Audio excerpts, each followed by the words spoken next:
to Democracy Now!, democracynow.org, The War and Peace Report. I'm Amy Goodman.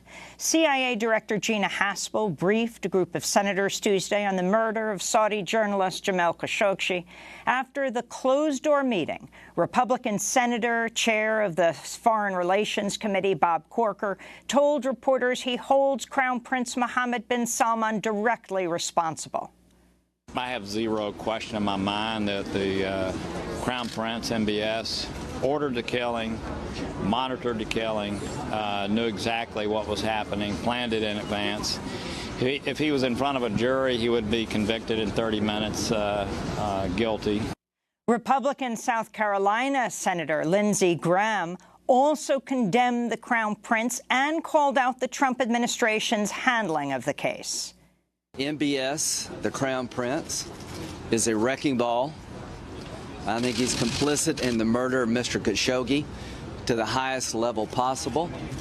I think the behavior before the Khashoggi murder was beyond disturbing, and I cannot see him being a reliable partner to the United States. Secretary Pompeo and Mattis are following the lead of the president. There's not a smoking gun, there's a smoking saw.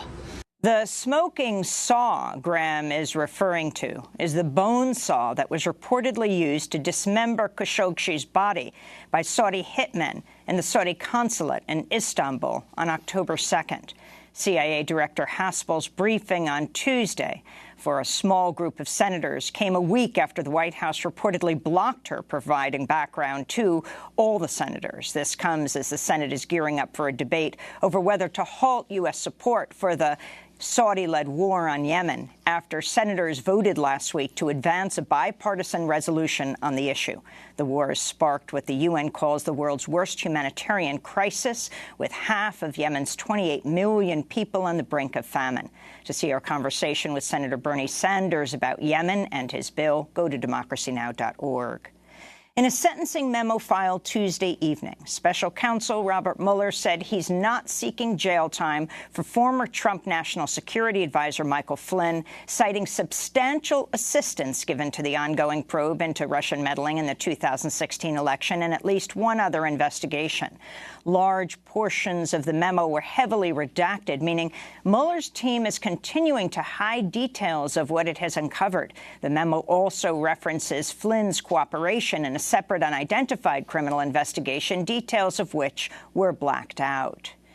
Politico is reporting the email accounts of 4 senior aides at the National Republican Congressional Committee were hacked in the lead-up to the 2018 midterm elections. The accounts were reportedly surveilled for several months. The NRCC first learned of the possible attack in April. They informed the FBI and launched an internal investigation, but senior Republican House leaders were not notified. Party officials believe the hack was perpetrated by a foreign agent. In Georgia, Republican Brad Raffensperger has won the runoff to become the next Secretary of State, filling the seat left vacant by Brian Kemp. Kemp, who was declared the winner in Georgia's contentious gubernatorial race, oversaw Georgia's controversial voting practices, which included efforts to suppress votes through the exact match system, which resulted in putting over 50,000 voter applications on hold because of minor discrepancies. Raffensperger is likely to continue many of his predecessor's practices. Last week, groups tied to Kemp's former opponent, Democrat Stacey Abrams, filed a federal lawsuit aiming to overhaul the Georgia election system. Meanwhile, in Wisconsin, the Republican-led legislature has been in session all night in an attempt to pass a series of bills to weaken the power of the incoming Democratic governor. We'll go to Wisconsin after headlines. 15 Congress members are calling for a probe into Labor Secretary Alex Acosta after an explosive report by the Miami Herald details his role in getting billionaire serial sexual abuser Jeffrey Epstein a plea deal in 2008 when Acosta was a U.S. attorney in Florida. The deal allowed Epstein to avoid a federal trial and possible life in prison and effectively ended an FBI probe into the case, which alleged Epstein sexually abused and trafficked dozens of underage girls. Epstein settled a defamation lawsuit against the lawyer of some of his accusers today, avoiding testimonies from survivors who are expected to take the stand in the coming days. A separate case to overturn the original 2008 plea deal is still pending. Meanwhile, an Inspector General report at the Justice Department reveals a senior official sexually assaulted, sexually harassed, and coerced multiple female subordinates and lied about it. The unnamed official was not prosecuted and was allowed to retire.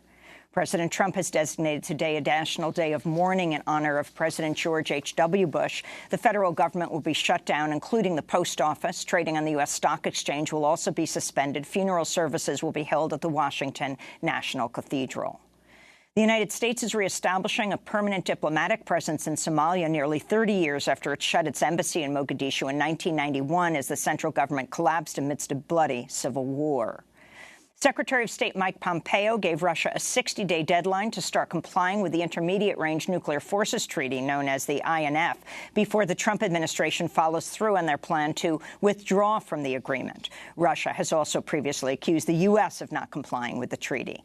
The U.S. withdrawal was set to go into effect this week, but German Chancellor Angela Merkel and other European leaders reportedly convinced the U.S. to temporarily delay their plan. The INF was signed in 1987 and banned all nuclear and non-nuclear missiles with short and medium ranges. Many fear the U.S. withdrawal could spark a new arms race. Last week, the Washington Post reported National Security Advisor John Bolton signed a memo ordering the Pentagon to develop and deploy ground-launched missiles at the earliest possible date. In the West Bank, Israeli forces killed a man during an overnight raid in the city of Tulkarm Tuesday. Local media reports that 22-year-old Mohammed Habali was disabled and was walking with a cane at the time he was shot dead. Surveillance footage appears to show Habali walking away from the soldiers. Another man was wounded. 24 people were rounded up in the raids. In Geneva, United Nations brokered talks open today between the Kingdom of Morocco and the Western Saharan Liberation Movement, known as the Polisario Front, aimed at resolving the 43-year-old conflict.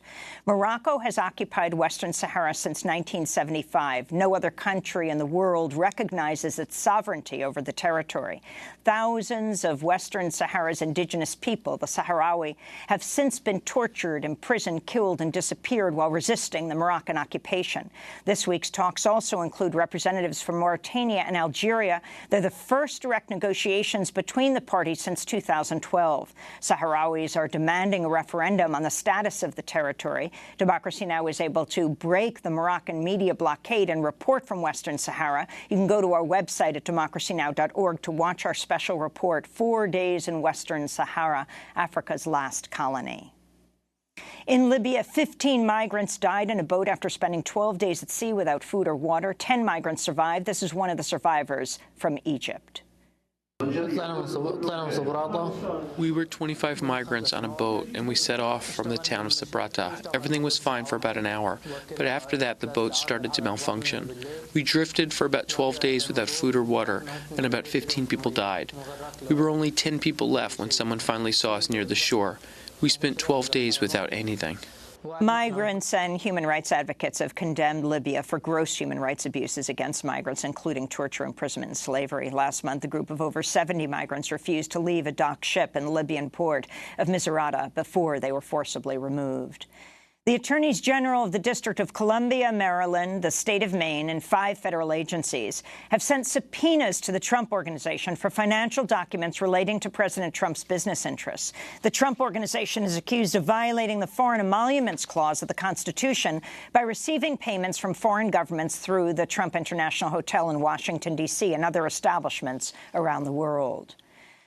In Missouri, Springfield Police Chief Paul Williams has issued a video apology to rape victims after a damning CNN investigation revealed his police department routinely pressured survivors, neglected to interview suspects, and destroyed or left untested rape kits in cases that could have been prosecuted. Williams said he would make changes to the department's handling of rape cases, including halting the practice of having victims sign prosecution declination waivers.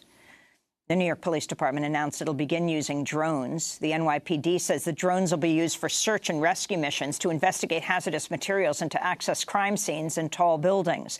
The New York Civil Liberties Union said in response, quote, "The NYPD's drone policy places no meaningful restrictions on police deployment of drones in New York City and opens the door to the police department building a permanent archive of drone footage of political activity and intimate private behavior visible only from the sky." An investigation ordered by CBS reveals new details in the long-running sexual abuse committed by disgraced former CEO Les Moonves. The revelations include at least one board member's knowledge of sexual assault allegations against Moonves and an employee who was, quote, on call to perform oral sex. The report also says a resignation letter was drafted for Moonves by CBS's head of communications but was never signed. Moonves resigned in September after The New Yorker published an article detailing a slew of previously unreported sexual assault and sexual harassment allegations. Meanwhile, The New York Times is reporting Moonves destroyed evidence and lied to investigators to protect his reputation and a hefty severance package. In Texas, a Salvadoran mother and her 4-year-old son have been reunited under court order 8 months after immigration agents separated them at the border. The pair entered the country earlier this year seeking asylum from extreme violence and persecution, but were soon separated.